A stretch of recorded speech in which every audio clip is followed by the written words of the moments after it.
Bismillahirrahmanirrahim.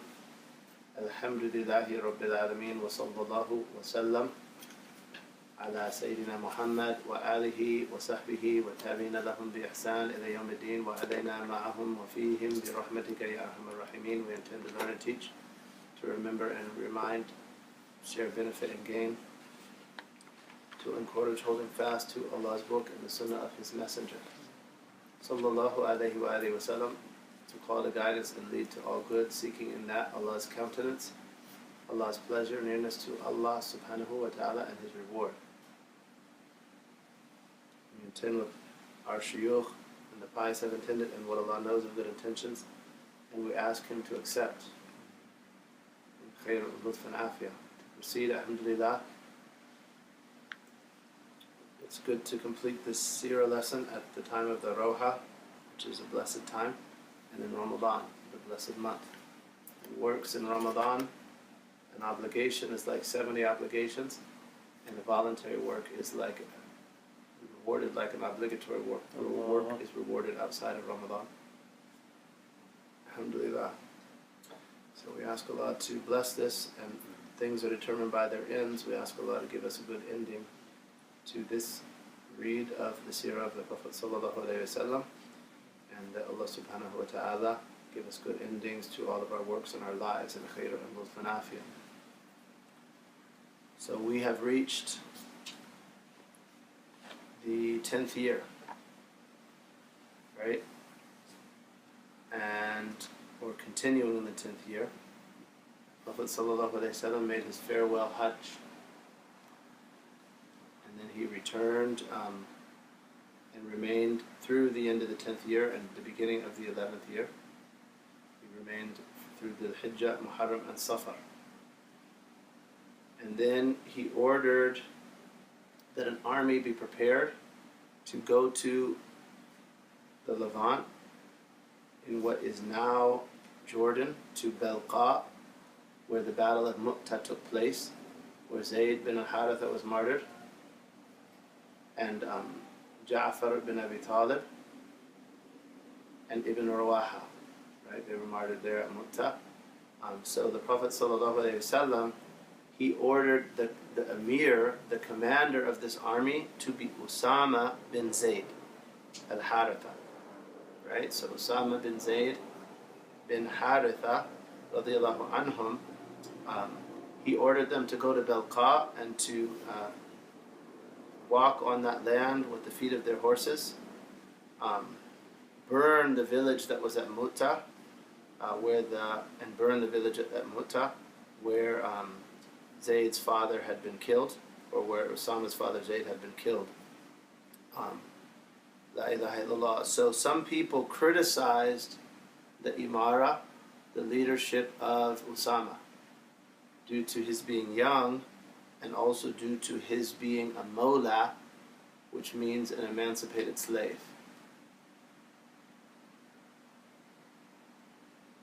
And they said that he's ordered a boy to lead the prominent companions from the Muhajirin and the Ansar, right? And the Prophet sallallahu alaihi wasallam,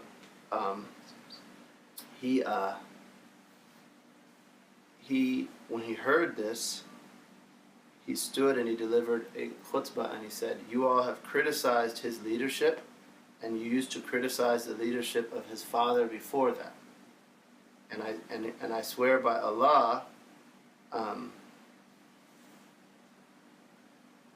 that his father was suited, alhamdulillah, his father was suited to be a leader, and he was from the most beloved of people to me, and this son of his is also suited to be a leader, and he is from the most beloved of people to me after his father."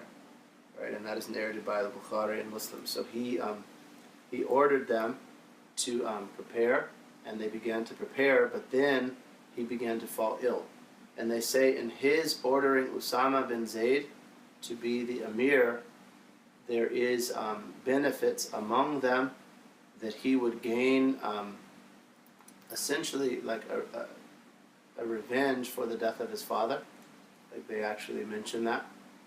as a cause of his being the leader, because his father had been killed on a campaign to the same area previously, but then also that it was like a practical manifestation of the ethnic and class equality that Islam brought, right?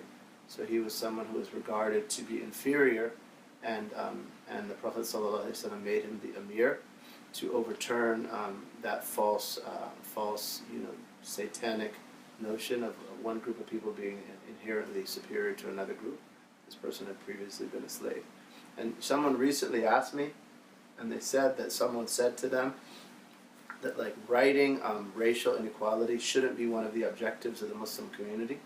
And I said, I think that's definitely not the case if you look at the seerah of the Prophet ﷺ. So this is one of the examples. Also the example of how he had Bilal ascend the Kaaba and deliver the adhan after Fatih Mecca.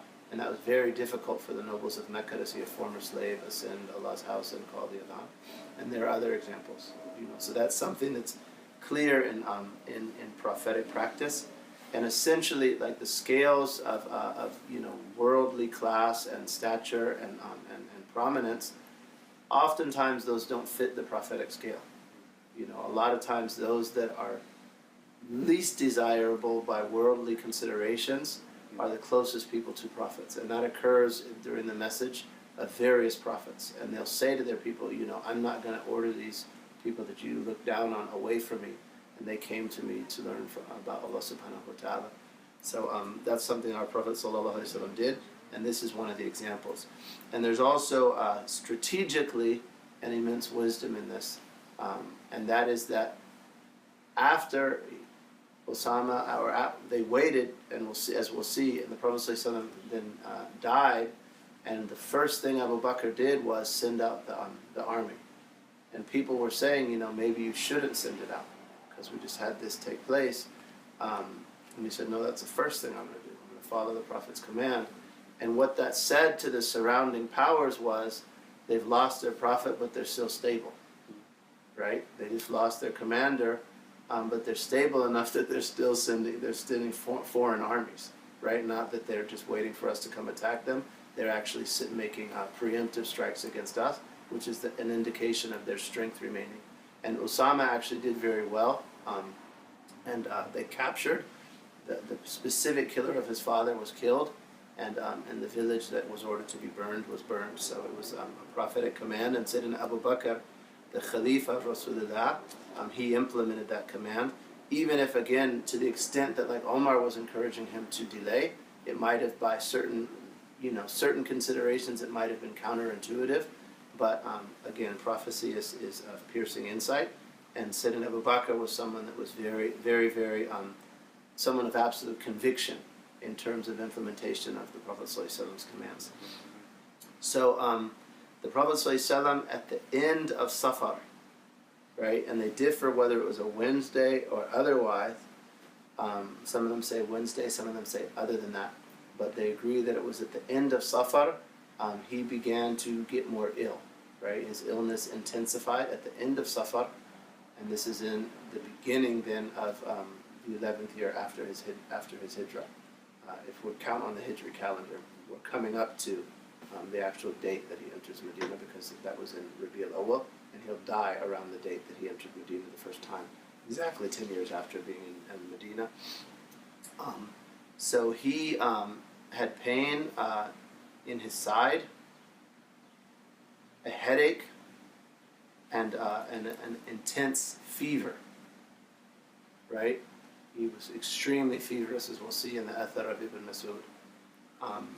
And prior to that, or in the beginning of his illness, they continued to bring him to the various houses of his wives, but then and he kept asking, when is, whose day is it next? Whose day is it next? And they perceived that he was waiting for Aisha's day, and then he took permission to remain in Aisha's quarters for the end of his fatal illness. So first he was moving around, but then he took permission at the end, and they granted permission. So the qasam, the time that each wife gets as a haq, she can relinquish that, or she can gift it to the husband or to another one of her wives, as Sayyidatuna, her co-wives, as Sayyidatuna Sauda did. Though if someone relinquishes it, they can later request it back. In this case, though, they all conceded for the Prophet ﷺ to remain in the quarters of Sayyidatuna Aisha. Also, we'll see or as we saw in the mothers of the believers that we did with the ladies, inshallah, we'll do one again. We owe it to the Rabat students. The wives after his death met and equally or mutually pardoned one another.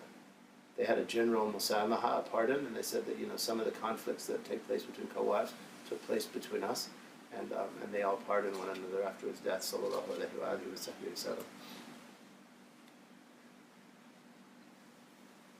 La ilaha illallah Muhammad Rasulullah. So, when he became unable, and we'll revisit this in some more detail, he became unable to depart from his quarters, he ordered Sayyidina Abu Bakr, and Sayyidina Abu Bakr would lead the prayers. And he would pray in his quarters, but he would pray in Jama'ah. It's not ever reported that he prayed by himself, sallallahu alayhi wa sallam, an obligatory prayer.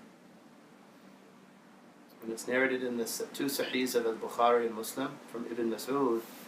And Ibn Mas'ud, he was a servant of the Prophet sallallahu alayhi wa sallam. Again, another person who was mustad'af essentially in Mecca. He was looked down on in Mecca. He's also very small in stature. And he did khidmah for the Prophet sallallahu alayhi wa sallam. So he was known as the one who carried his sandals, his water for purifying, and his siwak. Right? Those were among the types of service he did.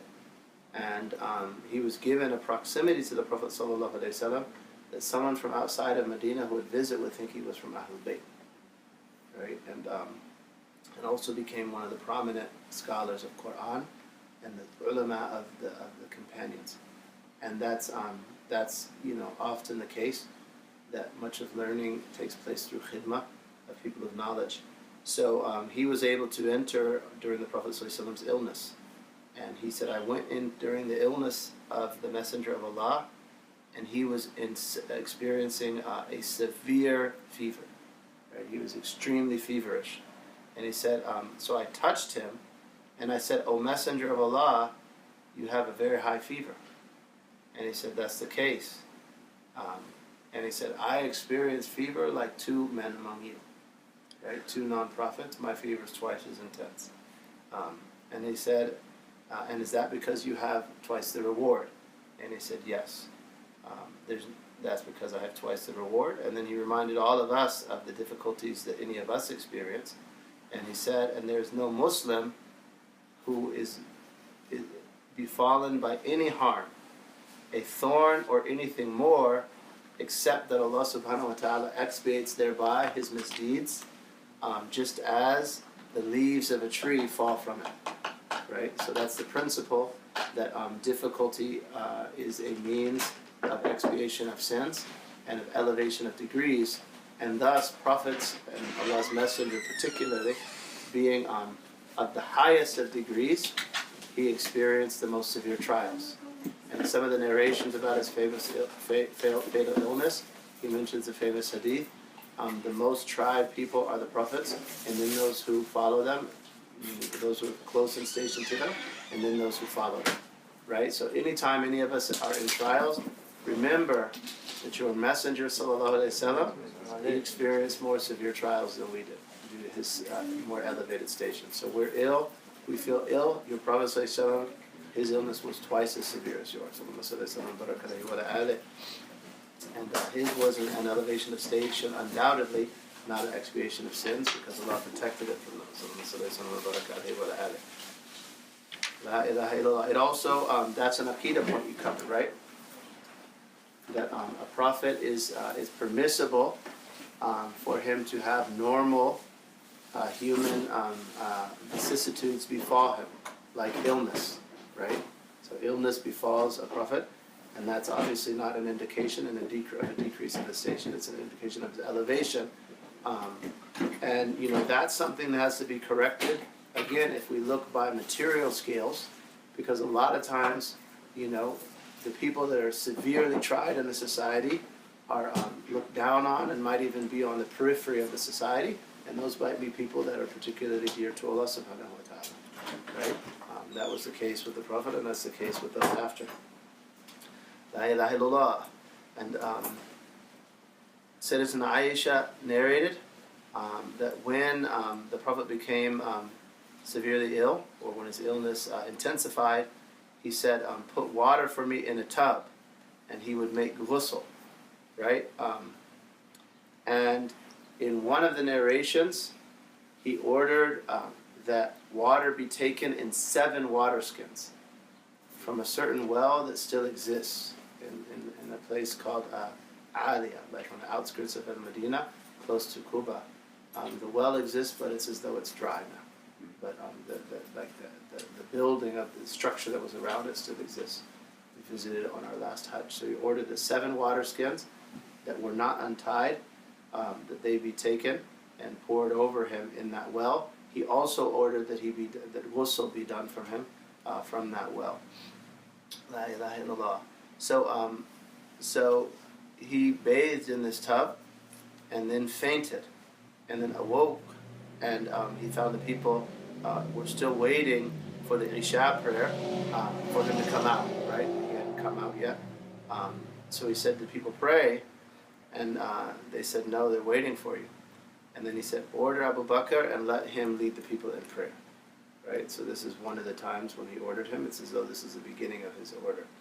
Order Abu Bakr and let him lead the people in prayer.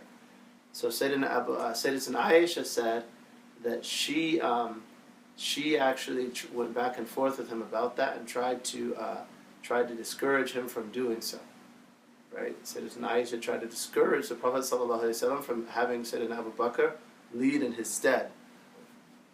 And she said, and I didn't go back and forth with him so much, except that it occurred to my heart that they wouldn't love any man, the people wouldn't love any man who led them instead of Allah's messenger, and they would take that as like a bad omen towards that man.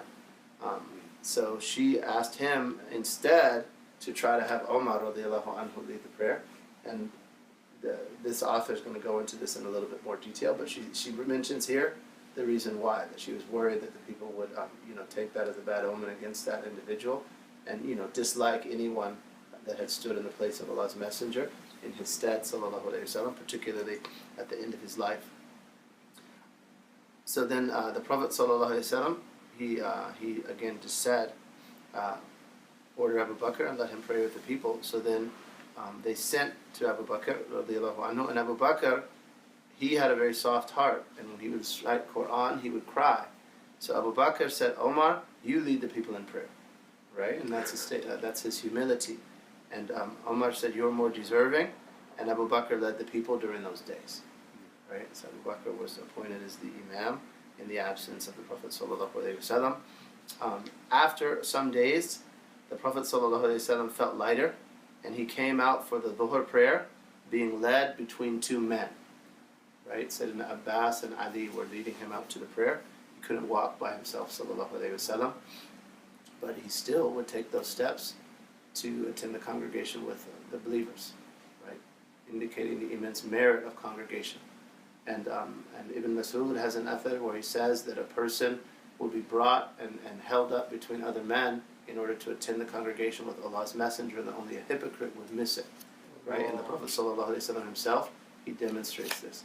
In some of the hadith of his attempting to go out, he tried to get up and fainted when was unable to, so then he asked for water to make ghusl, and then tried to get up again and fainted, and he did that 2 or 3 times, and then he said, have Abu Bakr lead the people in prayer, right? So we take from that an indication of, first of all, his mujahada, right? Prophet sallallahu alaihi wasallam said, had immense mujahada, right? He strived in worship of Allah subhanahu wa ta'ala. He explained that in terms of his night prayers, why he would stand for so long at night. Shall I not be a grateful slave, right? It was out of gratitude to Allah that he made that immense mujahada. And then also we understand the extent and to which he would endure difficulty, and so should we, to attend congregations, right? To the extent that he had to be walked between 2 men, he would still do that in order to go to the congregation, sallallahu alaihi wasallam.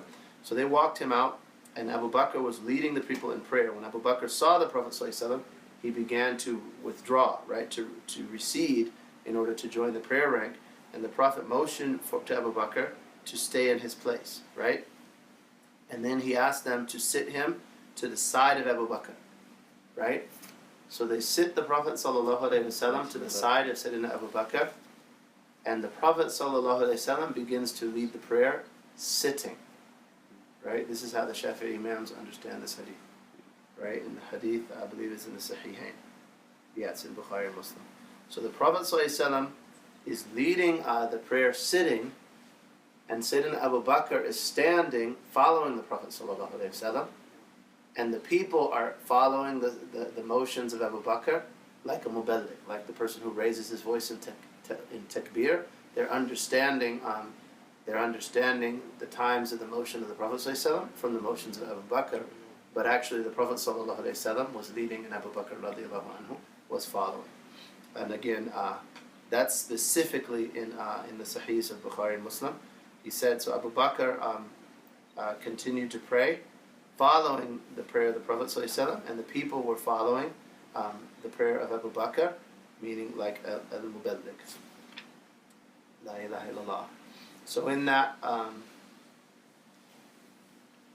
mashallah, there's a clear indication of khilafah in that, but there's also the permissibility of praying seated while being followed standing, though it's better to designate, right? It's better to designate someone else to lead rather than leading from sitting, but it is permissible to lead from sitting, and Allah knows best the maslahah here, perhaps just demonstrating permissibility or perhaps some other benefit.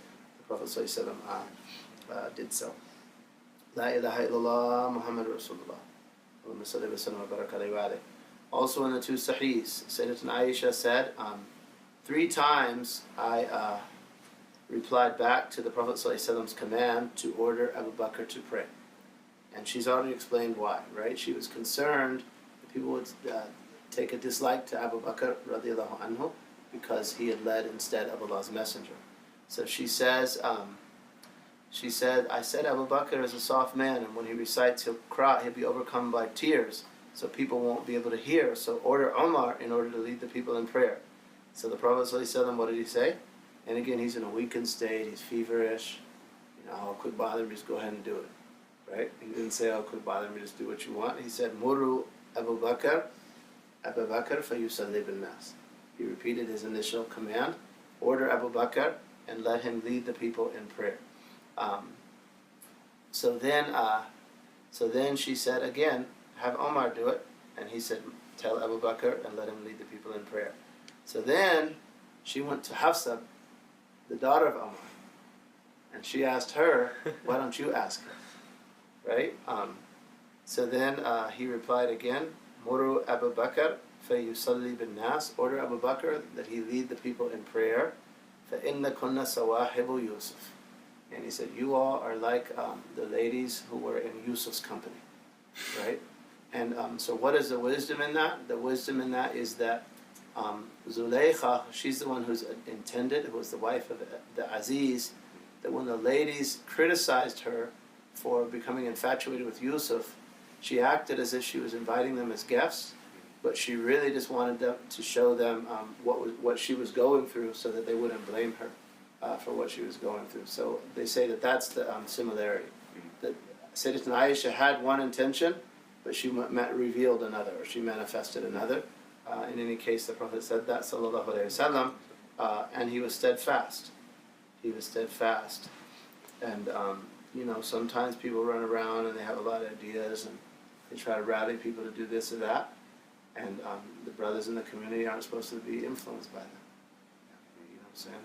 You got to keep your eyes on the prize and follow the objective and the proper protocols. And someone might have some emotion and act on that, and we can't let that influence the whole community. Prophet ﷺ, his vision was a lot farther reaching than that, and that was eventually leading up to Sayyidina Abu Bakr being the caliph, right? And obviously Sayyidina Abu Bakr was more deserving, and we'll see immediately after the death, his leadership and his fortitude were immediately manifest upon the death of the Prophet ﷺ, and the people didn't take any dislike for the leadership of Sayyidina Abu Bakr radiallahu anhu, but rather saw him as the one that was worthy and the one that showed the most fortitude in that circumstance. La ilaha illallah Muhammad Rasulullah wa sallallahu alayhi wa Allahumma salli ala Muhammad. And this is also in the Sahihain, right? This is in Al-Bukhari and Muslim.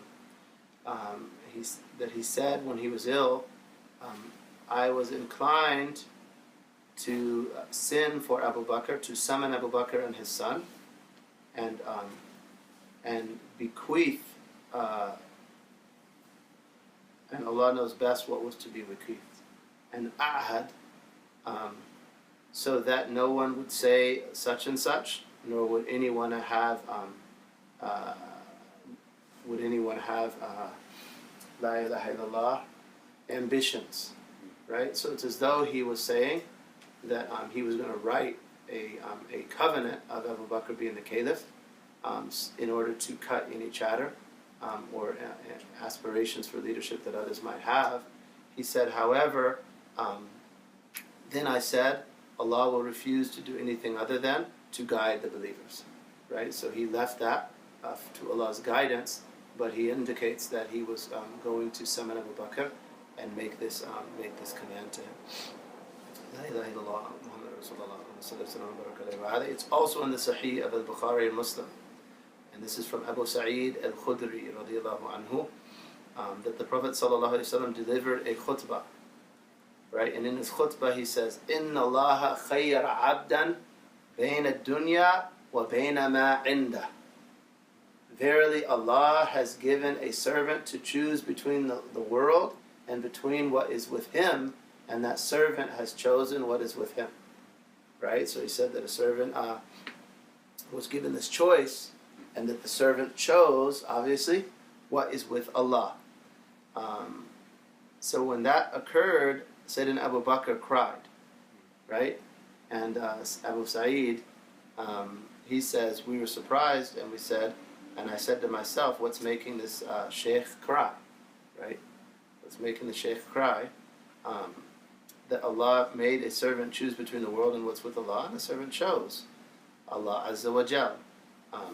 And then he understood later that the Prophet ﷺ was that servant, and that Abu Bakr was the most knowledgeable among them because he understood, or of that specific meaning, that he understood that the Prophet was given this choice, and that the Prophet ﷺ had taken this choice.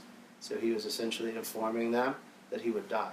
And he began informing them from Hajjat Wada, right? And they said, we were making Hajjat Wada and we didn't even know what it was. And they were calling it Hajjat Wada, right? They were calling it Hajjat Wada, and he said in his sermon, I don't know if I will meet you after this year of mine, right? So he began to forecast his own death. And then also with the revelation of Surah An-Nasr, he understood that, and also some of the elect of the prophetic companions understood that as an announcement of his death to come. Sallallahu alaihi wasallam.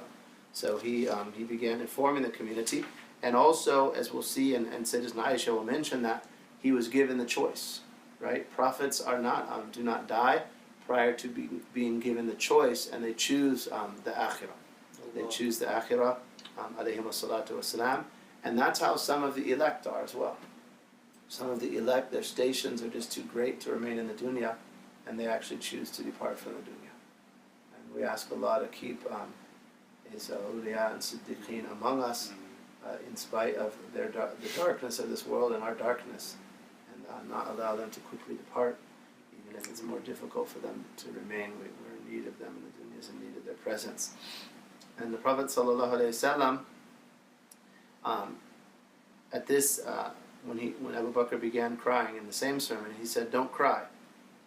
He said, "From the person who, from among people, the one who I owe the most favor in his companionship and his wealth is Abu Bakr."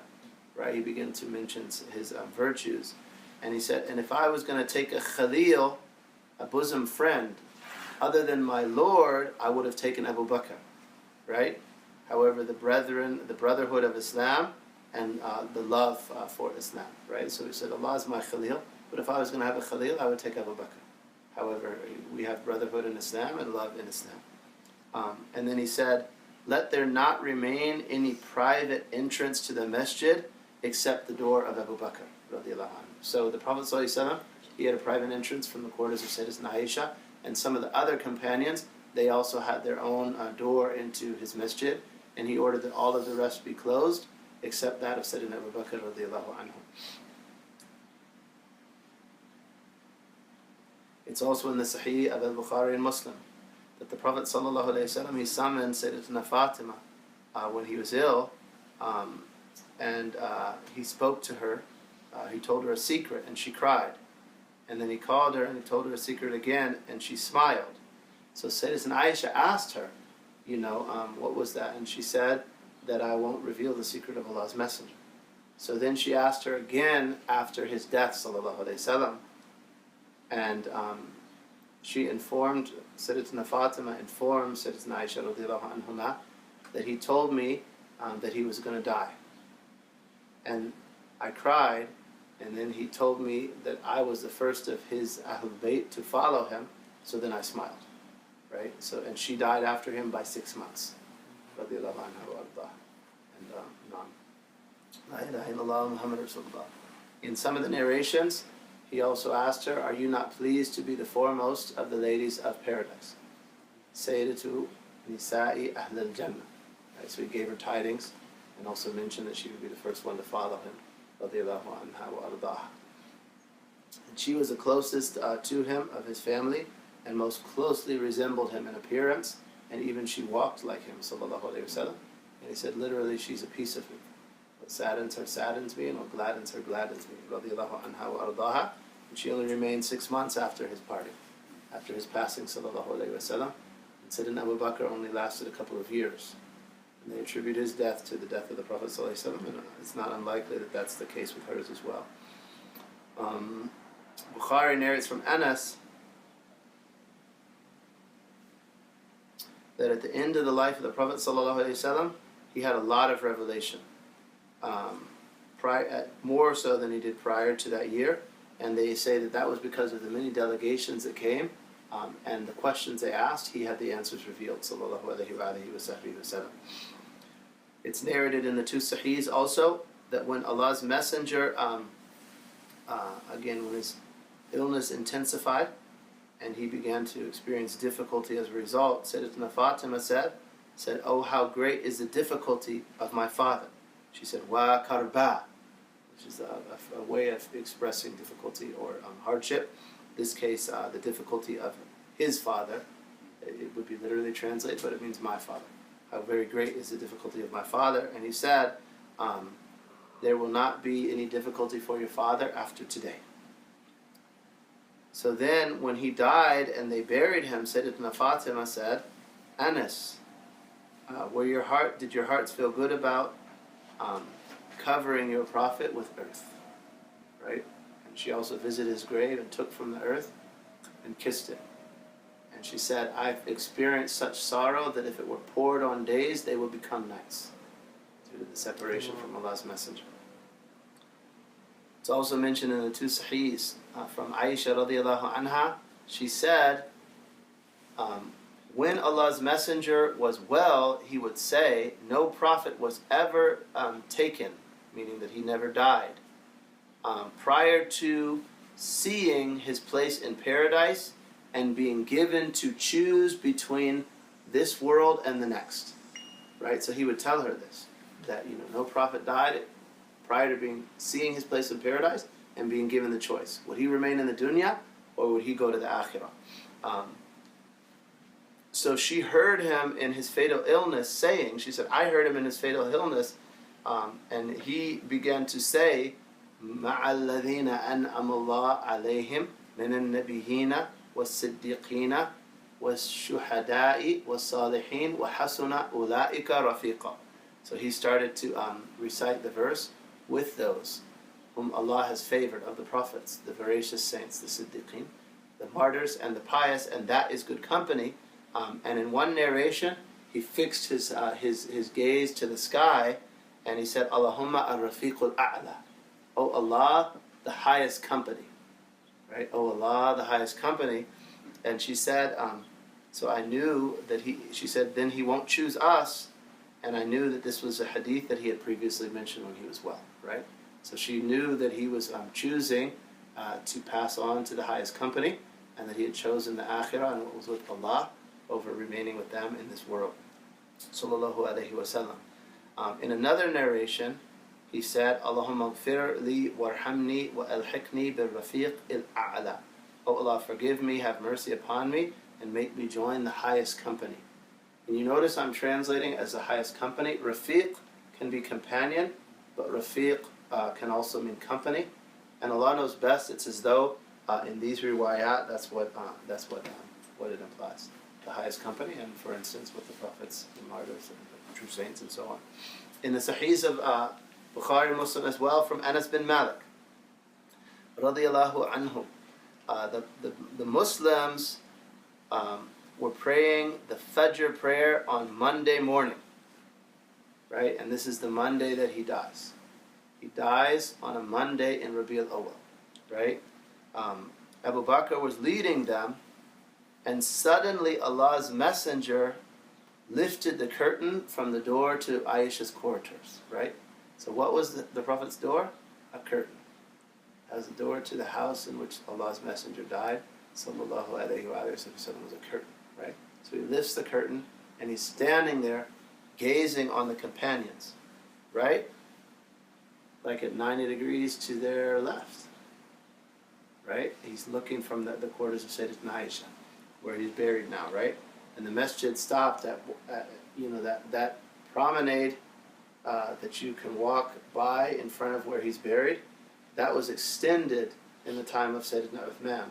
So where his mihrab is where the masjid wall had stopped, and then the quarters of Sayyidina Aisha is to the far left, right? And that's where he's buried. So he's looking there,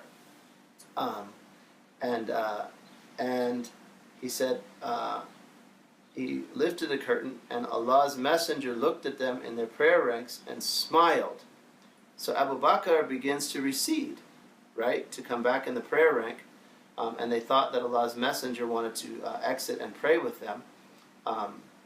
And Anas said that the companions, they almost were distracted from their prayer out of joy to see Allah's messenger, sallallahu alayhi wa sallam, standing. And in one of the narrations, and this is in the Sahih of Al-Bukhari and Muslim, he looked at them and smiled, and Anas said it was as though his face was like a page of the Quran, right? And that's, wallahu alam, pretty much probably the most emphatic praise of the Prophet ﷺ's face. Sometimes they said it was like the moon, it was like the sun floated. In this hadith, it was like he smiled at them, and it was like his face was a page of the Quran. Right? And the Quran has meaning, but the Quran is also beautiful and bright, right? The pages are bright and beautiful, but they're full of meaning of the revelation, and that was how he described his face. And how did they know he was looking at them? Right? When he would be happy, his face would light up like it was a piece of the moon. Right? And his face, the light of his face might reflect on the walls in the room that he was in, sallallahu alaihi wasallam. So they looked. He gazed upon them in this immense light, and they perceived his gaze. And our shuyukh mentioned that this was like a last gaze upon his ummah, and a last transmission to them of light from the Prophet sallallahu alaihi wasallam. They would take and continues to reach us, and reaches us right here in Michigan. Alhamdulillah wa shukr. And then he indicated for them to continue praying, and he drew the curtain, and he died from that day. So that was on a Monday. That was the last general meeting between he and the general group of the prophetic companions. Certainly others entered in or even sat with him in his last moments, as Sayyidatuna Aisha will narrate, but that was the last time they all saw him. It's also narrated in the two Sahihs of Bukhari and Muslim. The Prophet ﷺ, he had a vessel of water, right? And he would put his hand in it and wipe his face, and say, Ashhadu wa la ilaha illallah, inna lil mawti sakarat. Right? Put his hand in. Ashhadu wa la ilaha illallah, inna lil mawti la sakarat. Right? He said, verily, death, there are pangs of death. Right? Or throes of death. So he would lose consciousness and regain consciousness. And those are sakaratul maut, like the throes of death. And again, he experienced them very intensely. In a narration that we hear from some of our shuyukh, he asked Allah, does every member of my ummah experience like this? And Allah informed him that they did, and he prayed, oh Allah, increase it for me and decrease it for them. Right? Decrease our difficulty and increase it for him, sallallahu alayhi wasallam. And then after he said that, he lifted up his hand, and then he began to repeat, fil rafiq al-a'la, in the highest company. Right? He lifted his hand and repeated, and in some narrations again lifted his gaze to the sky, and continued to repeat al-rafiq al-a'la until he passed. Scholars mention that he repeated it because the proposal kept being repeated for him, right? Repeatedly, the choice was given, and he repeatedly affirmed that he wanted to depart and join the highest company. And his saying that indicated love of meeting Allah, right? And that's in the Sahih, that if someone loves to meet Allah, Allah loves to meet him. And if someone loathes to meet Allah, Allah loathes to meet that person. Allah protect us from that. So this indicates his love to meet Allah, which is from the essence of Tawheed, and also the secret of dhikr of the tongue and of the heart. So one of the things we understand from this is that some people, when they die, they'll make statements that are indicative of strong iman without necessarily saying La ilaha illallah. And that's not an indication of a bad ending. It's still an indication of a good ending. Right? So the Prophet ﷺ, he said, if the last of someone's speech is La ilaha illallah, he will enter paradise. Right? So all of us should endeavor to do that. We ask Allah that our death be on La ilaha illallah. That's the last of our speech from this world. If you're present with someone when they're dying, it's sunnah to not, you don't say to them, say La ilaha illallah, right? Because the nafs doesn't like to be ordered. Mm-hmm. Right? But you just say it. La ilaha illallah, you do talqeen, right? Like when someone's teaching kids Quran, he doesn't keep saying over and over, okay, say this, say this, say this. He just says it and they recite behind him. Right? So you say La ilaha illallah, hopefully they'll say it behind you. That's sunnah. It's sunnah for us, even if, again, the Prophet ﷺ, his last words were Ar-Rafiq al-A'la. Right? And if someone, they might have final words that are indicating wanting to meet Allah and so on. And that's good. That's good. It doesn't necessarily have to be the shahada, though. The shahada, again, it's sunnah. The Prophet ﷺ encouraged us, and we should all aspire to that and ask for that. But it not occurring isn't necessarily the case. Isn't necessarily indicative of a bad ending. It's also in the Sahih of Al-Bukhari from Ibn Abbas radiyallahu anhuma. And this hadith summarizes his seerah, right, in 3 sentences. Allah's messenger was sent as a messenger, or Allah's messenger was sent at 40 years. He remained in Mecca 13 years receiving revelation. And then he was ordered to migrate. So he migrated to Al-Madinah, where he remained for 10 years, and he died when he was 63 years old. Right, so that's the seerah. Received revelation at 40 in Mecca. Remained in Mecca receiving revelation for 13 years, was ordered to make hijrah, made hijrah to Al-Madinah, where he remained 10 years, and then he died there at the age of 63, sallallahu alayhi wa sallam. And Sayyidina Anas bin Malik, he said, when Allah's messenger entered Al-Madinah, everything in it was illumined. And when Allah's messenger died, everything in it was darkened. Sallallahu alayhi wa sallam. Right, so he brought light to Al-Madinah, and it was darkened by his passing. La ilaha illallah Muhammad Rasulullah. It's also narrated that the angel of death came and gave salams from outside of the quarters. And Ali replied, wa alaykum assalam wa rahmatullahi wa barakatuh. Leave us alone. Right, in essence. And the Prophet said, that's the angel of death. Right? And he came and he took permission to take the Prophet's soul. And he said that he's never taken permission for anyone before me, nor will he do so after. And he's never given salams to the people of the house, to Ahlul Bayt, other than ours. So the angel of death came and took permission to take the soul of the Prophet sallallahu alaihi wasallam. That was also during his fatal illness. So he died again on Monday morning in Rabi' al-Awwal by agreement. 10 years after his having entered Medina, and he entered Medina on Monday in Rabi' al-Awwal. What was the date? The more famous date is the 12th, like the date of his birth. Other scholars criticized that. They differed, and they said if Hajjat Wada, during Hajjat Wada, Yom Arafah was a Friday. The 9th of Dhul Hijjah was a Friday. So from Dhul Hijjah to Muharram to Safar to Rabi'a, with lunar months always occurring as 29 or 30 days, they deemed it impossible for it to have been on the 12th. Right? Another position is that it was the 2nd of Rabi'ul Awwal. And that is possible that it be a Monday. Right? Based on lunar months, it's possible for Friday to be the 9th of Dhul Hijjah and the 2nd of Rabi'ul Awwal to be a Monday. Right? And that was a position that Ibn Hajar Asqalani, great hadith master, preferred. And there's other positions, right? So Monday in Rabi'a with agreement. Very famous position is the 12th. Others criticize that. Another position is the 2nd. That was a position that Ibn Hajar Asqalani appeared to be fond of. La ilaha illallah. So imagine the companions when Allah's messenger passed. Sallallahu alayhi wa sallam.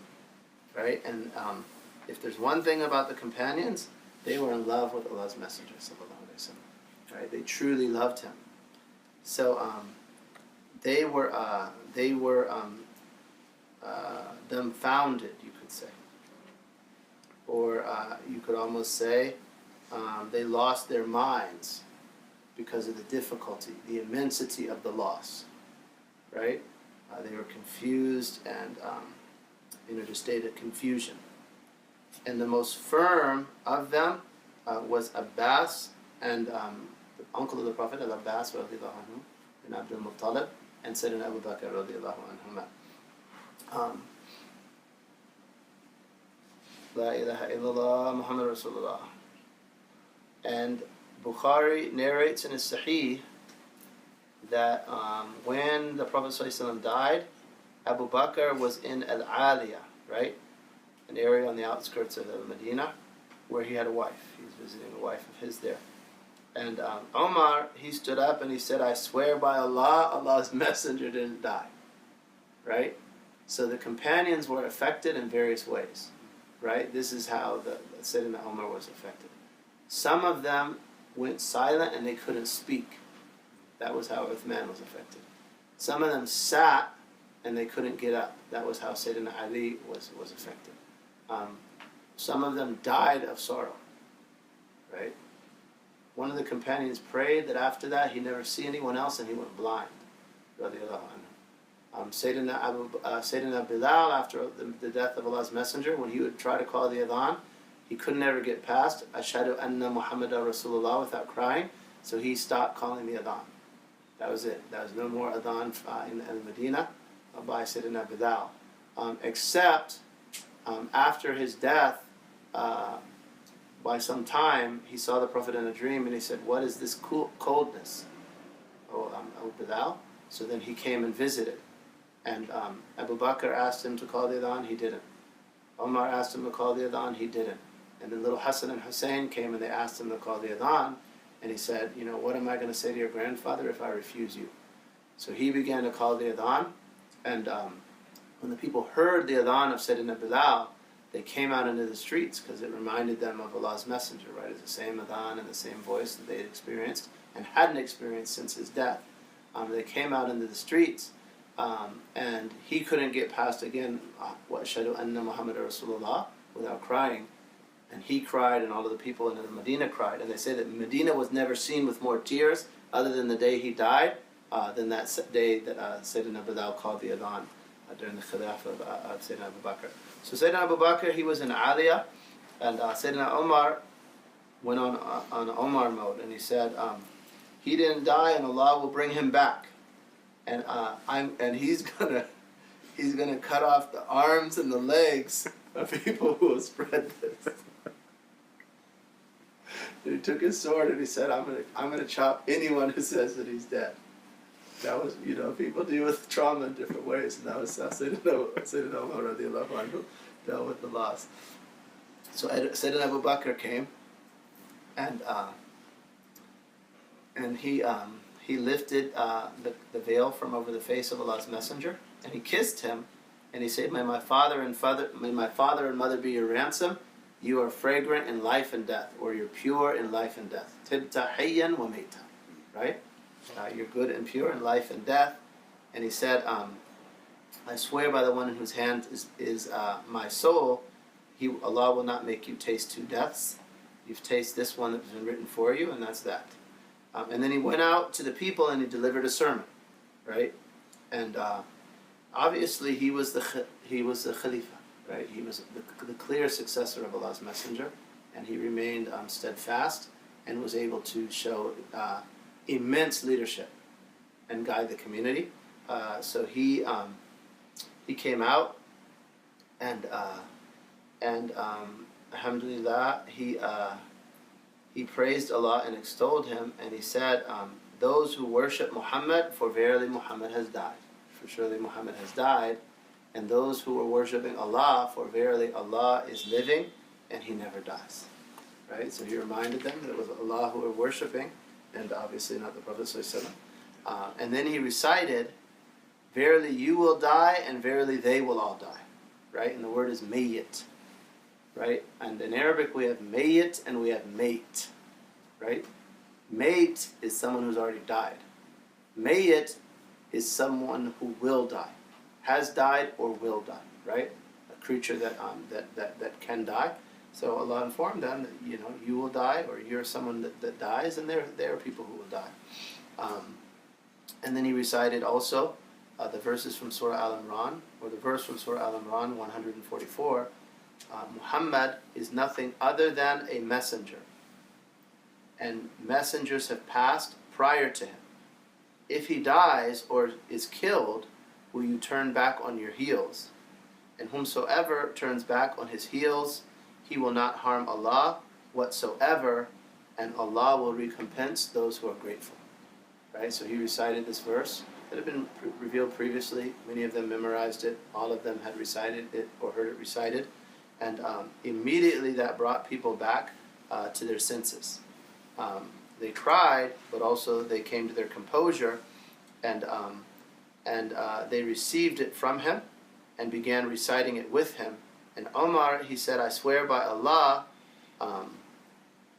no sooner did Abu Bakr recite the verse than I fell down, and I knew that Allah's Messenger had died.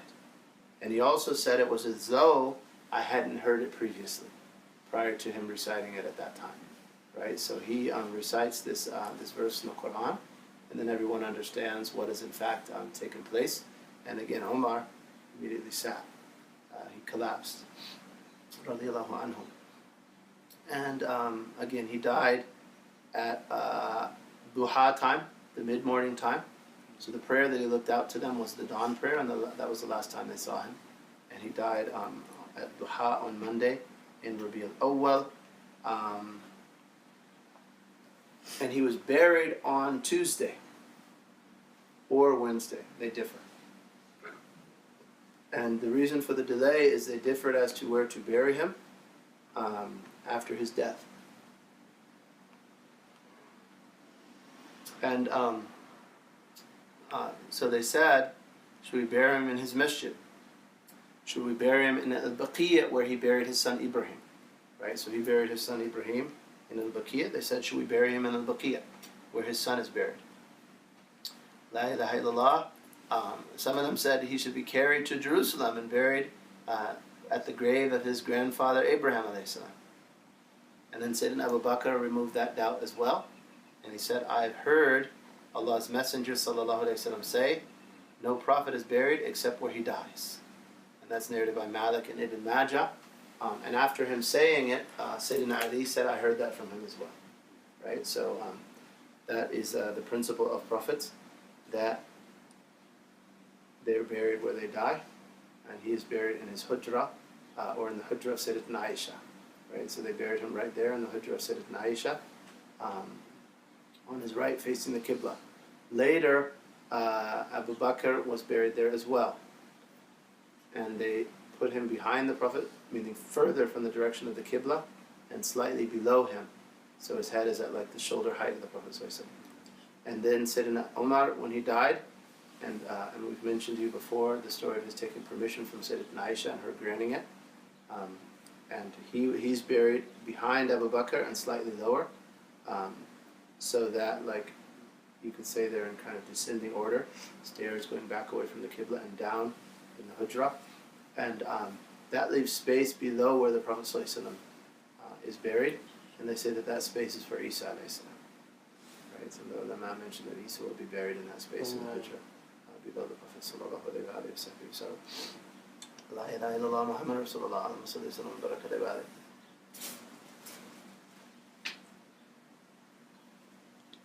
alayhi. So they asked him who should bathe him, and he said the men from Ahlul Bayt, the closest of them.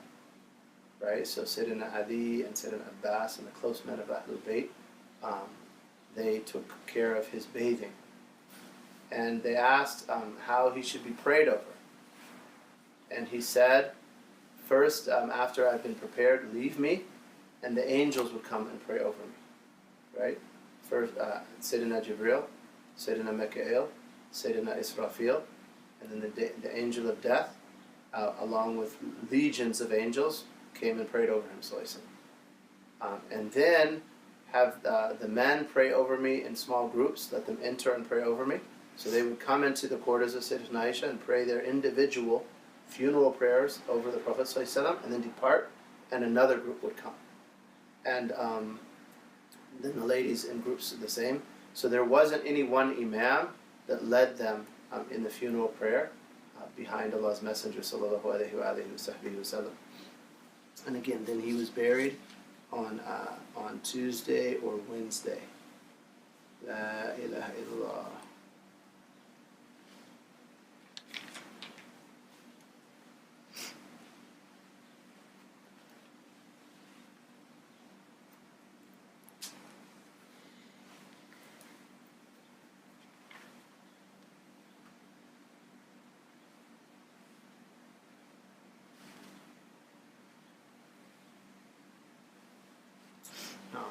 And when Allah's Messenger passed, sallallahu alaihi wasallam, 9 of his wives remained with him,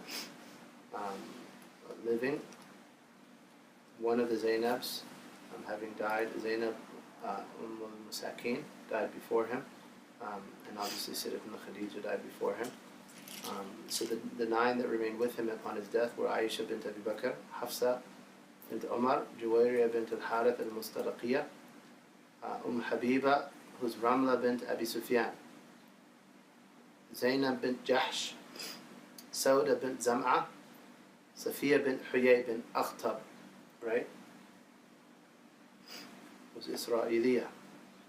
Maymuna bint al-Harith, Salama, who was Hind bint Abi Umayyah al-Makhzumiyah, radiyallahu anhunna wa ardahunna wa sa'ir ashabi Rasulillahi sallallahu alayhi wa alihi wa sahbihi wa sallam.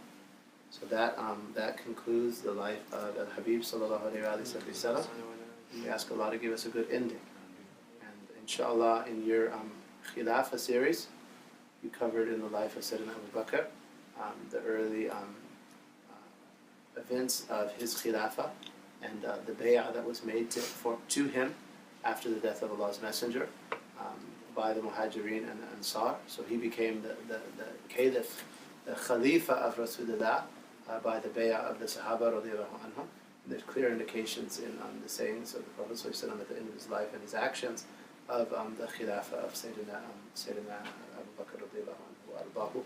And we ask Allah subhanahu wa ta'ala to reward our Master Muhammad sallallahu alayhi wa sallam on our behalf with the best that he rewards any prophet on behalf of his community and any messenger on behalf of those to whom he was sent.